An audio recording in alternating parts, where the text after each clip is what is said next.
राधा राधा राधा। अगर ये है तो सब फल मिल गया, नहीं तो सो सब धर्म कर्म जर जाऊ, सो सब धर्म कर्म जर जाऊ, जहां न राम पद पंकज भाऊ। जोग कुजोग ज्ञान अज्ञानु, जहां नहीं राम प्रेम प्रधानु। अगर भगवान के चरणों में प्रेम नहीं तो जोग कुजोग है, वो ज्ञान अज्ञान है, वो धर्म कर्म आग लग जाए। जिसमें भगवान के नाम में न प्रेम हो, भगवान के चरणों में न प्रेम हो। महाराज जी, इसमें एक प्रश्न है कि महाराज जी, क्या तीर्थ याटन या स्नान आदि या व्रत आदि नहीं करना चाहिए? ये करना चाहिए, पर पाप त्याग कर। हम आज जा रहे हैं, पापी पुरुष हैं, गंगा स्नान के निष्पाप हो जाएंगे, लेकिन हमें आगे पाप नहीं करना, ये नियम लेना चाहिए। हम हरिद्वार जा रहे हैं तो नियम लेना चाहिए, आज से हम पाप नहीं करेंगे। अगर आप हरिद्वार जा रहे हैं, गंगा स्नान कर रहे हैं, अपने पाप आचरण नहीं रोक रहे, तो आपको लाभ क्या मिला गंगा स्नान का?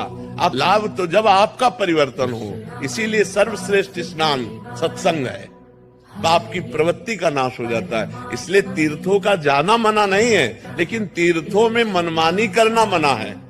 होटल बुक कर लिया, मनमानी आचरण करो, ऐसे नहीं तीर्थों में जाया जाता। नम्र दैन्य व्रत उपवास भजन साधना त्याग तपस्या दान पुण्य, ये सब करने के लिए तीर्थों में जाया जाता है और नियम लिया जाता है। तो बोले भाई देखो, अब हम बद्री नारायण हो आए, अब हमसे झूठ तो नहीं बोला जाएगा।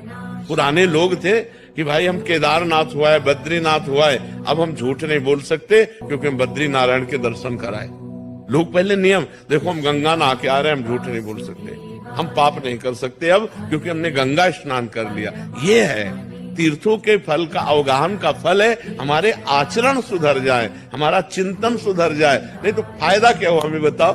गंगा स्नान का लाभ क्या मिला? गंगा स्नान का मतलब क्या हुआ? वो तो पानी में तुमने गोते लगाया, गंगा स्नान कहाँ किया? अगर गंगा स्नान किए होते तो तुम्हारी भावना बदल जाती कि मैं गंगा जी का सेवन करके आ रहा हूँ, आज के बाद कोई पाप नहीं करूंगा। आज यहाँ धाम आए हो भगवान के, जहाँ करोड़ों गंगा जी समानता नहीं कर सकती, क्योंकि जिनके चरणों से गंगा जी निकली वो स्वयं यहाँ प्रकट हुए, यहाँ खेले, यहाँ उनकी चरण रज, यहाँ उनका संपूर्ण जीवन भगवान का बाल लीला तो भगवान की यही संपूर्ण हुई ना। तो कितने लाभ ले जाते, नुकसान ज्यादा कर जाते। अब मसाला खाए चल रहे हैं, परिक्रमा मार्ग में थूक दिया, अब कोई भजनानंदी महात्मा जा रहा है, भजन करते उसका पैर पड़ा, तुम्हारे सारे पुण्य नष्ट हो गए।